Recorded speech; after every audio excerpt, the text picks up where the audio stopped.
नमस्कार. 10th SSC बोर्डामध्ये 90+ आपण mission ठेवलेलं आहे. त्यामध्ये S2 ला 35+ घेऊन जाणं इम्पॉर्टंट आहे. कसं घेऊन जायचं नीट समजून घेऊया. बोर्ड पेपर पॅटर्न जर आपण नीट ऑब्झर्व केला तर S1 चा बोर्ड पेपर पॅटर्न जसा होता अगदी त्याच पद्धतीने तुमचा S2 चा पण पेपर पॅटर्न असतो. म्हणजे विदाऊट ऑप्शन 40 मार्क्स असतील, विथ ऑप्शन 60 मार्क असतील. म्हणजे यामध्ये सुद्धा आपण काही चॅप्टर स्किप करू शकतो. कुठले करायचे नीट समजून घेऊ. बघा, चॅप्टरचं सेपरेशन नीट समजून घेतलं तर इझी लेवल चॅप्टर कुठले कुठले 4, 9 आणि 10. मीडियम लेवलचे म्हणजे थोडेसे एफर्ट्स घेऊन प्रिपेअर करावे लागतील ते पहिला, दुसरा आणि 5वा. त्यामुळे हे 6 चॅप्टर तुमचे पक्के झालेच पाहिजेत.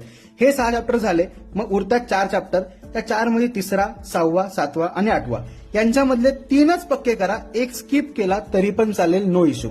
कळलं नक्की? म्हणजे 10 पैकी तुम्ही 9 बेस करा, 35+ स्कोअर तुमचा सहज होतो. कळलं नक्की? समजलं? मग आता हे प्रिपेअर कसे करायचे पहिलं ते बघा. जे मेन चॅप्टर आपण बघितले हे वाले, यांच्यामध्ये तुम्ही 3 पक्के करणार आहात. त्या 3 चॅप्टर मध्ये सगळ्यात पहिले तर डायग्राम पक्के करा. डायग्राम खालची थेअरी, नेमिंग आणि प्रोसेस बेस्ट झाल्या पाहिजेत. नंतर PYQ विथ MCQ ऍपवरती अवेलेबल आहेत. लास्ट रीलमध्ये पण मी अपलोड केलेले आहेत, नीट करून ठेवताल.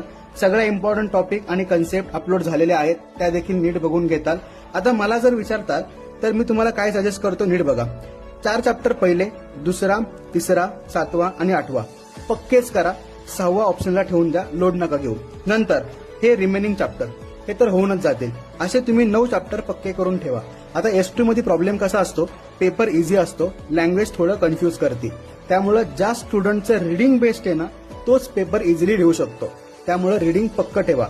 आता एवढं जर तुम्ही सगळं व्यवस्थित केलं तर 35चं मिशन आहे ते सहज पूर्ण होईल. अजिबात लोड घेऊ नका. व्यवस्थित प्रिपेअर करा. बाकी काय डाऊट असेल तर कमेंट सेक्शन मध्ये नक्की विचारा. Bye bye, all the best.